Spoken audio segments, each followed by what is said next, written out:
Pois é, galera, o Bolsonaro foi condenado, parece que vai pra papuda e tudo indica que a gente vai acabar vendo aí uma reconfiguração disso que a gente se acostumou a chamar de bolsonarismo, com algumas lideranças saindo de cena e outras se acotovelando para assumir o protagonismo desse grupo. Ou seja, a única coisa que nunca muda é que tudo tá sempre em disputa. Disputa por protagonismo, por cargos, por votos e, claro, por que não, disputa também por significados. E é pensando nisso que eu quero compartilhar com vocês esse artigo chamado Democracia e Liberdade em Disputa nas Redes, uma análise da tentativa de golpe de Estado no Brasil em 2023, que foi escrito pelo Cláudio Luiz de Camargo Penteado, junto com o Paulo Roberto Elias de Souza e a Patrícia Dias dos Santos e a Luana Anaê Gabriel Oma. O artigo foi escrito em uma pesquisa feita no Observatório de Conflitos na Internet, o Observa, e também na Universidade Federal do ABC. E ele analisa o debate público online que se formou no Twitter durante os acontecimentos de 8 de janeiro de 2023, quando os apoiadores do Bolsonaro invadiram a sede dos três poderes lá em Brasília. E o estudo vai atrás então de entender como os sentidos de democracia e de liberdade foram disputados entre os usuários favoráveis e contrários a esses atos, observando de que modo essas palavras foram usadas para justificar posições políticas opostas. Vocês já sabem, mas não custa repetir. O link para o artigo você encontra aqui na descrição do episódio, beleza? Então bora lá!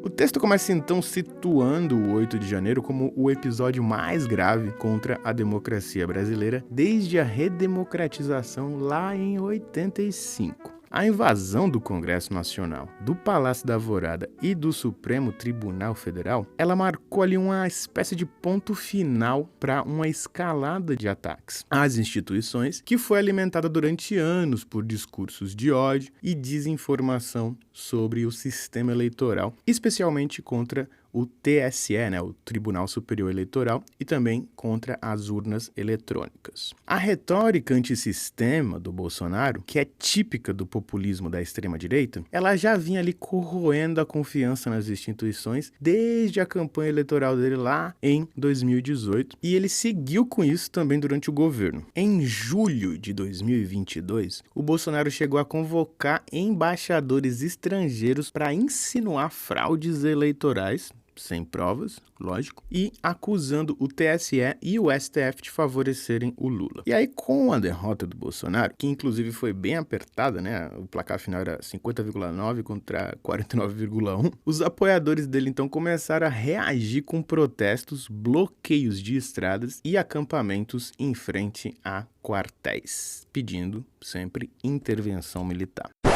E eu só queria fazer uma pausa aqui para lembrar que essa época teve uns memes ótimos, Quem não se lembra do patriota triste, molhado, ou do patriota do caminhão? Inclusive, se você lembra de outros, compartilha aqui nos comentários que eu quero rir deles também. Mas enfim, esses movimentos foram articulados pelas redes sociais e por aplicativos de mensagem, onde eles espalhavam um monte de teoria conspiratória e faziam uma interpretação meio tosca do artigo 142 da Constituição para justificar uma ação das Forças Armadas. E foi no meio disso que apareceu o código Festa da Selma, que foi usado para convocar as caravanas que foram até Brasília e resultou naquela baderna horrorosa que era parte de uma tentativa de golpe de Estado. O artigo propõe então compreender esse episódio como um acontecimento político, um choque que interrompe a normalidade e examinar como seus sentidos foram disputados digitalmente.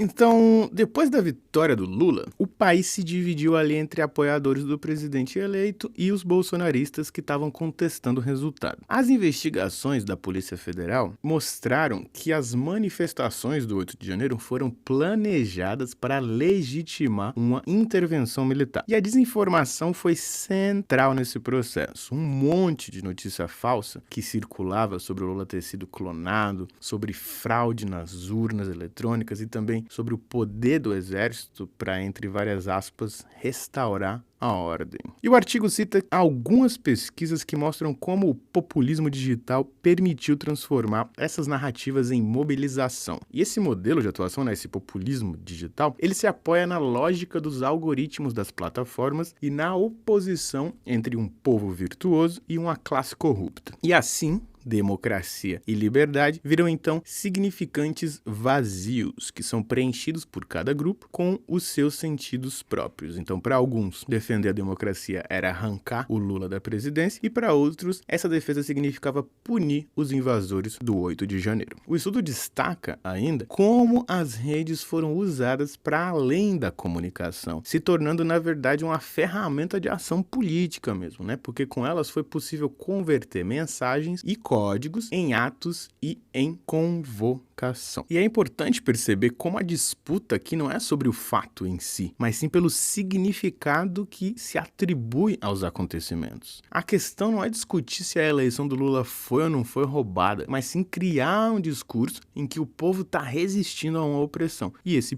povo, nesse discurso, claro, só pode ser o povo bolsonarista. Então, para resumir, não se trata de debater o que aconteceu ou deixou de acontecer, mas sim de apelar para o fato e criar identidades que são associadas aos acontecimentos políticos. Ok?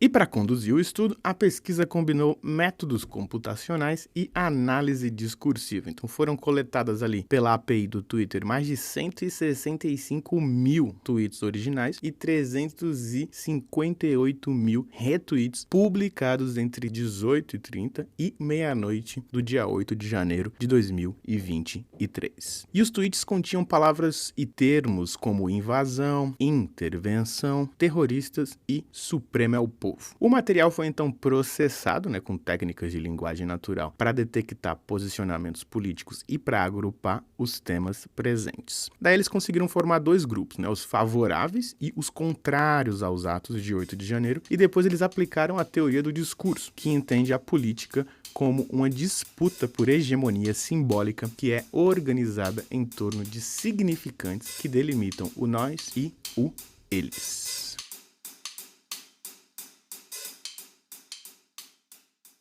E aí, o que eles descobriram, então, Bom, a análise mostrou uma predominância de mensagens contrárias aos atos, 75,7%, para ser preciso. E esses usuários apresentaram um vocabulário mais variado também, quando comparado aos favoráveis, Eles discutiam segurança pública, imprensa, punição e defesa das instituições. Ou seja, era um discurso mais heterogêneo. Já o grupo favorável, ele mostrou uma certa homogeneidade, Eles tinham foco no patriotismo, na intervenção militar, na liberdade de manifestação e nas teorias conspiratórias. E entre os contrários aos atos, apareceram 6 temas principais: a defesa da democracia, a prisão dos envolvidos, o relato das invasões, a cobertura midiática, a mobilização digital e a exigência de punição aos envolvidos. Já entre os favoráveis, apareceu o seguinte: o apoio à intervenção, a defesa das invasões como uma reação popular, a convocação para atos novos, a exaltação do patriotismo, a vitimização frente à repressão e as narrativas de infiltrados da esquerda.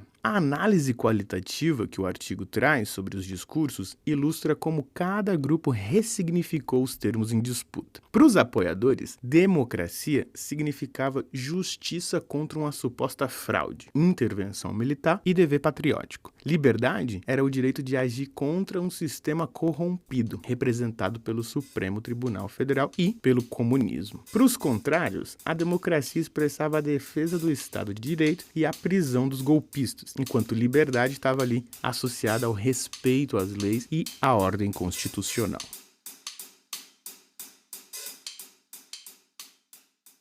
E com isso a gente conclui que o Twitter funcionou como uma espécie de espelho da polarização e do espaço de disputa simbólica depois do 8 de janeiro. Ainda que o WhatsApp e o Telegram tenham sido fundamentais na organização antes do ato, foi no Twitter que ficou concentrada a reação pública e o embate narrativo em torno desse acontecimento. A maioria das postagens foi de repúdio, mas esse episódio deixou claro como significantes fundamentais da política, tipo democracia e liberdade, como eles podem ser apropriados e esvaziados de sentido. E a gente viu também uma evolução do discurso, Entre os bolsonaristas, primeiro eles exaltavam o povo patriota, que lutava contra o comunismo. E depois, com a reação das autoridades, eles passaram a defender a liberdade de manifestação e também a culpar os infiltrados pela violência vista na invasão. Já os contrários ao ato, eles deslocaram o foco da defesa abstrata da democracia para a responsabilização dos envolvidos nos ataques. E o artigo termina destacando que essa disputa mostra a fragilidade das democracias liberais diante dessa dinâmica digital que ainda é muito nova para todo mundo. Mesmo que o discurso golpista tenha sido derrotado, ele continuou tentando ressignificar o 8 de janeiro como um ato legítimo. E a teoria do discurso ajuda a mostrar que democracia e liberdade não têm significados fixos, Esses termos são campos, na verdade, disputados em uma batalha simbólica que é sobre definir quem tem o direito de falar em nome do povo e em nome da nação. Galera, eu fico por aqui. Muito obrigado por ter ouvido até o final. Quero agradecer também a Pitux, que fez a capa desse episódio. Confere na descrição aqui o Instagram dele, se quiser conhecer mais sobre esse trabalho. Roteiro, edição e apresentação são feitos por mim. Meu nome é Daniel Cunha e se você gostou desse episódio, eu peço que você compartilhe com alguém que você acha que vai gostar também. Avalie o podcast, segue, se ainda não seguiu. E é isso, galera. Um abraço. Até a próxima.